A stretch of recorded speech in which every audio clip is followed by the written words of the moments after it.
Thank you so much for joining us for this episode of Leading Change. My name is Ema Roloff, and I've got Alan with me today, and we're going to be talking about claims transformation.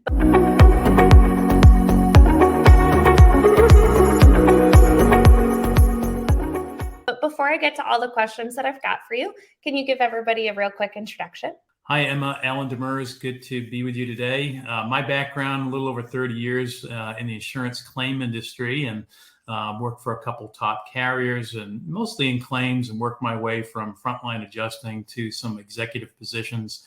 I've had experiences in commercial and personal lines, some of the specialty areas, running small operations, large operations, regional, national. Really touched a lot of bases throughout my career and enjoyed it thoroughly. In 2016, I started in the innovation space for claims, and that was my first endeavor into the insurtech landscape, and really enjoyed learning and seeing all of the potential that was out there. So here I was, this operational leader with the opportunity to see, where the technology might take us. And so since that period of time, I've been learning as much as I can about technology. And then in 2019, I left the insurance industry, corporate insurance industry, I should say, and started my own consulting practice, InsurTech Consulting. And so we help vendors and solution providers of all sizes, startups, established companies. We do some work directly for insurance carriers. We help investors. And, we try to be a thought leader in the industry and have a daily newsletter and attend a number of the conferences and get involved with those kinds of things. So that's all about me and what we do. Well, thank you so much for joining me. So as you just explained, you've got the tactical experience of living and breathing in a claims organization, as well as this InsurTech lens. And so where I want to get our conversation started is, it's all well and good for us to talk about innovating and implementing new solutions and adding efficiency to our claims process. But at the end of the day, every claims organization is still required to do the tactical job that they're there to do and work with their policyholders to pay out claims. So how do we find this balance? And, when we were talking about it, kind of this idea of like walking and chewing gum at the same time, how do we make sure that we're balancing these two priorities?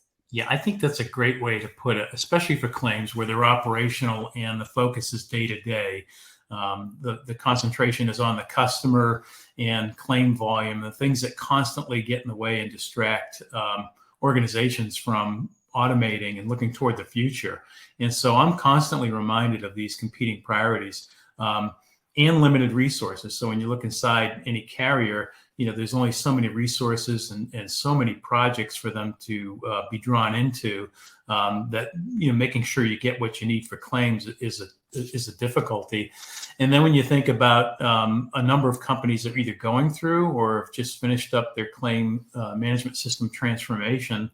And so that's taken a lot of time. There's a bit of fatigue, if you will, around those transformational efforts, which tend to take a long period of time. And then what's remaining in a lot of cases is legacy workflows and processes and organization structures that still need to be modernized for where we're headed in terms of, self-services and automated claims. But then I think right now, the biggest challenge I see for companies, and it's, no surprise, is that everything from supply chain and inflation and what that's done to loss cost, soaring premiums, and the amount of time and effort companies might be spending looking at those results and trying to figure out how they can fix them. So I was talking to a claims officer just last week, and one of the things that they said was, we're spending so much time just analyzing and explaining results right now. So there certainly can be distractions. And then tack on a couple more themes, the talent challenges, talent shortage. We're really starting to see that brain drain that was predicted a few years back. And then, the weather and the cats tend to really wreak havoc. And, take this year alone, the first quarter, some companies had the highest cat volume ever in the first quarter of a year. So there's a lot pulling at the, strings of the organization. So then when we take a look at this prioritization game and we have all of these different factors that are playing in on where do we start and what do we take on, what's your advice for folks that are kind of working through that prioritization process? Yeah, it's like, how do you keep the focus and keep moving forward. So, other than the obvious things like dedicated teams and resources, I think it's really important to have the can-do type of people in those positions that are going to help you really take your innovation agenda forward. There are people that are really good at these things. We've seen other example where it has happened. So changing a claim admin platform, for example, a number of companies have done that really successfully, or some have introduced a new estimating platform. It's never easy to do, but with the right people and the right focus, things can happen. But I think beyond that, there really needs to be some clarity of the vision. I think right now, if you ask 10 different people what they think of automation and straight through processing, you get about 10 different answers. And that makes sense because not all carriers are exactly the same. And it really matters if you're talking about auto claims compared to property and so forth. So really, what is that vision for automation and straight through processing? I think also having a clear innovation objective, what is it that you want to accomplish, rather than maybe sampling and trying different technologies out there. I can see evidence of a lot of times where an effort and resources are, out there scouting and researching and maybe dabbling in a number of things, but not really mastering what they should. And then I think, you really have to make that case for the resources, and fight for them. Again, most carriers have a very long project list, and they're all competing for time, money, and the IT resources that are often needed. So I think those are a couple of things that can be done.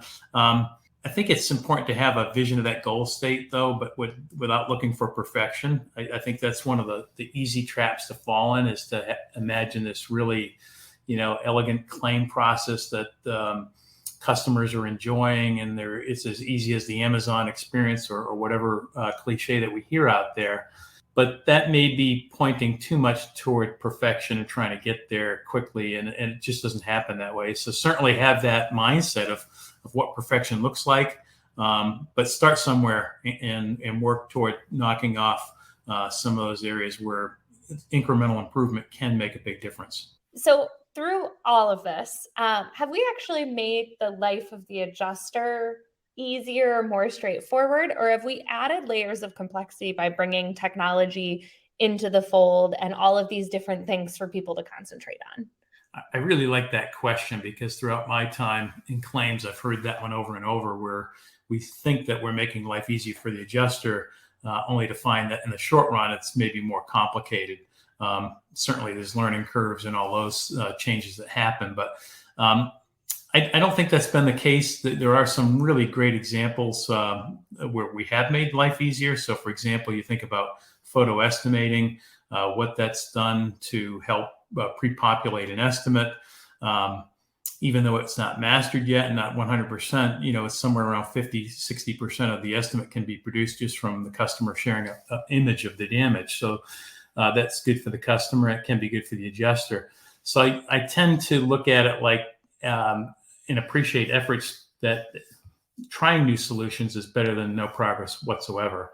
But there's a lot of flaws that can happen with that approach. I mean, I think adding different technologies that don't necessarily connect together can create more gaps. The other thing that happens famously is technology gets overestimated early on in their abilities.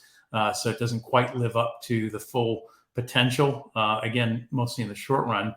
And where that becomes problematic is if you put together an ROI and it's going to save so many resources or people, the FTE tends to go out ahead of the benefit of the solution. And so then you're left trying to cobble together a fix for it. So again, using photo estimating, a good example might be you reduced your physical damage inspection capability, maybe lost some of that talent in using photo estimating, but you're spending time on the back end, going through supplements. And if you don't necessarily have the talent there, you may be leaking or overpaying claims. And, we certainly don't want to do that. So I think it's easy to overlook that the adjuster maybe gets left behind a little bit, again, in the short run. And then the other thing that I think is pretty interesting about this whole idea of plugging in technology to an old system. So when you think about claims, it was really designed in its workflow to be a bit of a black box. The customer wasn't able to have visibility on the inside to see what was happening in process. And again, it was designed that way. You make the claim, the insurance company decides if the claim is covered and how much is going to get paid. And so kind of fast forward, we're in this scenario where we want to be able to give updates and information on what's happening in progress and then stitch together the experience so that the rental car or the contractor are all well coordinated. And those pieces and parts aren't quite coming together just yet. So I do think the technology is adding some complexity, but I would take that over not making, advances, in my opinion. Thank you so much for joining me for the discussion. And for anybody that's not, make sure you give Alan a follow, subscribe to that newsletter he mentioned earlier on, and certainly let either one of us know if you've got any questions. But thank you very much for your time and have a wonderful day, everyone. Thanks, Emma. Appreciate the quick chat. Thank you so much for joining me for this episode of Leading Change. If you liked what you saw, be sure to subscribe and come back weekly for more expert interviews on digital transformation, change management, and emerging technologies.